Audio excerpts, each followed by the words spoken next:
आज आपण सोडवणार आहोत इरा सेशन 14। तर सगळ्यात पहिले बघा ऑफिस स्किलचे व्हिडिओ आपल्याला पाहून घ्यायचे आहे।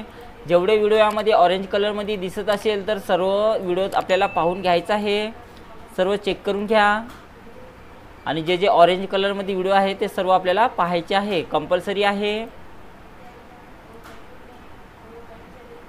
त्यानंतर टेस्ट युअर नॉलेजवर जा आणि याच्यातनी नॉलेज चेकचे प्रश्न दिलेले आहेत, तर याच्यावर क्लिक करा आणि इथून स्टार्ट करायचं आहे। याच्यामध्ये बघा दोन प्रश्न दिलेले आहे। तर पहिला प्रश्न बघा, झूम इन व झूम आउट ऑप्शन हा स्क्रीनच्या डॅशच्या कोपऱ्यात असतो म्हणत आहे, तर कुठे असतो बघा, तर खाली उजव्या कोपऱ्यात असते। डॉक्युमेंटमध्ये आधीच डिफाईन झूम लेवल्स असतात, पण तुम्ही त्याची झूम लेवल कधीही कस्टमाइज करू शकत नाही म्हणत आहे, तर याचं उत्तर बरोबर आहे। त्यानंतर SIM वर क्लिक करा आणि यामध्ये बघा एंड एक्झाम हे नाव टाकायचं आहे आणि कन्फर्म बटनावर आपल्याला क्लिक करायचं आहे। त्यानंतर हेल्थ टॅबमध्ये जाऊन आपल्याला याचे सुद्धा व्हिडिओ पाहून घ्यायचे आहे। त्यानंतर दुसरं पुन्हा टेस्ट युअर नॉलेजवर क्लिक करा आणि याच्यात सुद्धा आपल्याला नॉलेज चेकचे प्रश्न दिलेले आहेत, तर इथून स्टार्ट करा। आणि मग याच्यामध्ये बघा एकच प्रश्न आहे, फीडबॅक फॉर्म हे एक असे डॉक्युमेंट असते ज्यात डॅश समाविष्ट असतात म्हणत आहे, तर काय असते बघा, तर याचं उत्तर संभाव्य प्रश्न आहे, तर क्लिक करा। त्यानंतर SIM वर क्लिक करायचं आहे आणि यामध्ये बघा एंड एक्झाम हे नाव टाका आणि कन्फर्म बटनावर आपल्याला क्लिक करायचं आहे। तर अशा प्रकारे त्यानंतर सिम्युलेशनचे प्रश्न सोडवायचे आहेत, सिम्युलेशनवर क्लिक करा आणि इथून स्टार्ट करायचं आहे। याच्यामध्ये बघा दोन प्रश्न दिलेले आहेत, तर पहिला प्रश्न स्टार्ट करा इथून। टेम्पलेट मुळात पूर्वनिर्धारित रचना आणि मांडणी करून संपूर्ण सुसंगतता लागू करतात, तर मायक्रोसॉफ्ट वर्डमध्ये सर्च भागात टेक नोट टेम्पलेट शोधा आणि टेम्पलेट क्रिएट करा म्हणत आहे। तर बघा त्यासाठी काय करायचं आहे, सर्च फॉर टेम्पलेटवर क्लिक करा आणि याच्यामधून बघा टेक नोट नावाचं आपल्याला याच्यातून घ्यायचं आहे आणि ते क्रिएट बटनावर क्लिक करा टेम्पलेट, आणि नंतर आपलं उत्तर ऑटोमॅटिक त्याला सबमिट होऊ द्यायचं आहे। नेक्स्ट क्वेश्चन्स, सेव्ह ॲज केल्याने आपल्याला आपले काम प्रथमच सेव्ह करता येते आणि ते कोणत्या नावाने सेव्ह केले जाईल आणि ते कुठे सेव्ह केले जाईल हे देखील विचारले जाईल, म्हणून टेक नोट नावाने सेव्ह ॲज वापरून दिलेलं डॉक्युमेंट तुमच्या डेस्कटॉपवर सेव्ह करा म्हणत आहे। तर फाईल टॅबमध्ये जा, सेव्ह ॲजवर जायचं आहे आणि आपल्याला याच्यातनी कुठे सेव्ह करायचं आहे,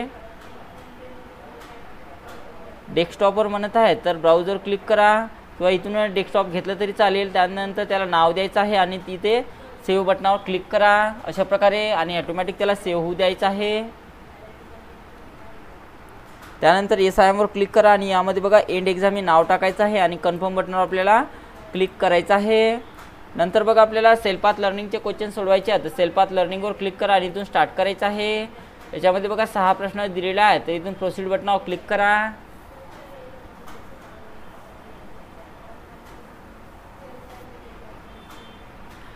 स्टार्ट करा इथून। मायक्रोसॉफ्ट वर्डमधील रीड मोड अंतर्गत कोणते वैशिष्ट्य तुम्हाला बॅकग्राऊंडचा रंग बदलून रात्रीच्या वेळी तुमचा आवाज अनुभव वाढवू शकते म्हणत आहे, तर याचं उत्तर बघा, तर याचं उत्तर सेपिया मोड आहे। डॉक्युमेंटमधील टेक्स्ट आणि ऑब्जेक्टला अलाइन करण्यासाठी मदत करण्यासाठी तुम्ही कोणत्या ग्रुप आणि चेकबॉक्स पर्यायातून मायक्रोसॉफ्ट वर्डमधील व्हर्टिकल आणि हॉरिझॉन्टल नियम सक्रिय करू शकता म्हणत आहे, तर ते कशात आहे बघा, तर अलाइनमेंट ग्रुपमध्ये दिलेलं आहे, शो ग्रुपमध्ये दिलेलं आहे, तर शो ग्रुपवर क्लिक करा आणि त्यानंतर सबमिट करायचं आहे। विंडोज ग्रुपमधील कोणते फीचर तुम्हाला डॉक्युमेंटला 2 विभागामध्ये डिवाइड करण्याची परवानगी देते, ज्यामुळे एकाच वेळी वेगवेगळ्या भागावर काम करणे सोपे होते आणि ते तुम्ही विभाजन कसे काढू शकता म्हणत आहे, तर याचं उत्तर विंडो स्प्लिट विंडो रिमूव्ह हे त्याचं उत्तर असणार आहे। त्यानंतर नेक्स्ट, स्टेटस बारवरील झूम स्लायडर वापरून तुम्ही मायक्रोसॉफ्ट वर्डमधील डॉक्युमेंट झूम आउट कसे करू शकता म्हणत आहे, तर झूम आउट करण्यासाठी बघा आपल्याला काय करायचं आहे, स्लाइडवर डावीकडे ड्रॅग करा हे त्याचं उत्तर असणार आहे। नेक्स्ट, मायक्रोसॉफ्ट वर्डमध्ये मॅक्रो रेकॉर्ड करण्याचा उद्देश काय आहे आणि रेकॉर्डला केलेला मॅक्रो तुम्ही कसा एक्झिट करू शकता म्हणत आहे, तर कशा प्रकारे करू शकतो बघा, तर टास्क ऑटोमेट करा, अंमलबजावणी, स्टॉप रेकॉर्डिंगवर क्लिक करा हे त्याचं उत्तर आहे। मायक्रोसॉफ्ट वर्डमधील मशीन लर्निंग टूल्स कॉन्स्टिट्युटिव्हल टॅब अंतर्गत कोणते कंटेंट ऐकण्यासाठी पर्याय प्रदान करून डॉक्युमेंटच्या लोकनात मदत करण्यासाठी डिझाईन केलेले आहेत म्हणत आहे. तर याचं उत्तर रीड अलाउड आहे. त्यानंतर येसवर क्लिक करा. गो टू होमवर क्लिक करायचं आहे. तर अशा प्रकारे आपलं सेल्फ पाथ लर्निंग सोडवणं झालेलं आहे. त्यानंतर आपल्याला गायडेड ड्युटीवर सेल्फ सोडवायचं आहे. तर इथून स्टार्ट करा. याच्यामध्ये बघा 5 प्रश्न दिलेले आहे. तर इथून स्टार्ट करायचं आहे.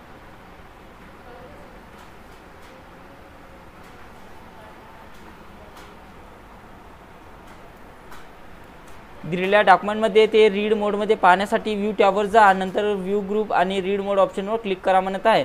तर व्ह्यू टॅबवर जायचं आहे. रीड मोडवर क्लिक करा आणि त्यानंतर सबमिट करायचं आहे. Next questions.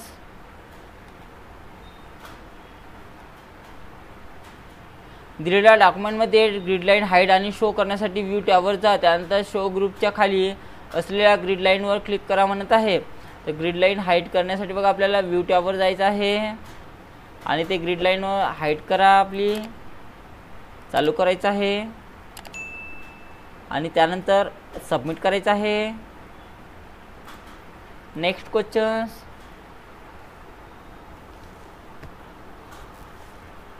दिलेल्या डॉक्युमेंटमध्ये झूम आउट आणि झूम इन करण्यासाठी व्ह्यू टॅबवर जा. झूम ऑप्शनवर क्लिक करा आणि पेज सेटिंग 200% वर सेट करा म्हणत आहे. तर त्यासाठी व्ह्यू टॅबवर जायचं आहे. झूम ऑप्शन्सवर जा आणि ज्यातून 200% घ्या.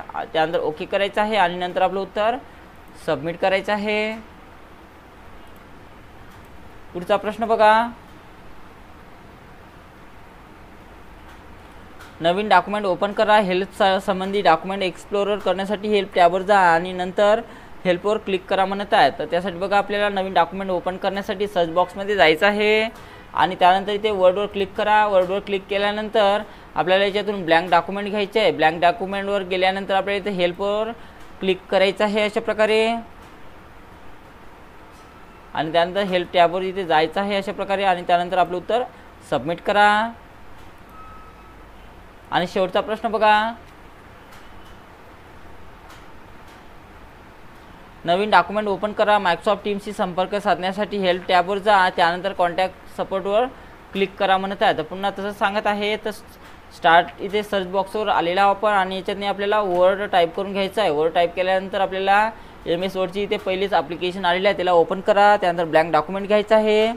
ब्लँक डॉक्युमेंट घेतल्यानंतर इथे हेल्प टॅबवर क्लिक करा म्हणत आहे आणि ते कॉन्टॅक्ट सपोर्टवर क्लिक करा आणि नंतर आपलं उत्तर सबमिट करायचं आहे. येस आय एमवर क्लिक करा आणि यामध्ये बघा एंड एक्झाम हे नाव टाकायचं आहे आणि कन्फर्म बटनावर आपल्याला क्लिक करायचं आहे आणि सगळ्यात शेवटचं बघा सेशन कॉम्प्लिशन टेस्ट आपल्याला सोडवायचं आहे. त्याच्यावर क्लिक करा आणि इथून स्टार्ट करायचं आहे आणि याच्यामध्ये बघा 4 प्रश्न दिलेले आहे. तर पहिला प्रश्न बघा. डेटाबेस हे संबंधित माहितीचे सुसंघटित संकलन असते म्हणत आहेत. तर याचं उत्तर बरोबर आहे. बिटमॅप प्रतिमांना डेटाच्या नावानेही ओळखले जाते म्हणत आहे. तर त्याला रास्टर इमेज म्हटले जाते. रुग्णांची वैद्यकीय माहिती कायम व व्यवस्थित ठेवण्यासाठी रुग्णालयात कोणत्या प्रकारचे ॲप्लिकेशन वापरणे उत्तम ठरते म्हणत आहे. तर याचं उत्तर डेटाबेस मॅनेजमेंट सिस्टीम आहे. व्यावसायिक दर्जाचे प्रकाशने निर्माण करण्यासाठी डॅजाचे प्रोग्राम तुम्हाला मजकूर आणि ग्राफिक एकत्र करण्याची परवानगी देते म्हणत आहे. तर याचं उत्तर डेस्कटॉप पब्लिशिंग आहे. त्यानंतर सबमिट करा. येस आय एमवर क्लिक करायचं आहे आणि यामध्ये बघा एंड एक्झाम हे नाव टाका आणि कन्फर्म बटन आपल्याला क्लिक करायचं आहे. तर अशा प्रकारे आपलं इरा सेशन 14 कंप्लीट सोडवणं झालेलं आहे.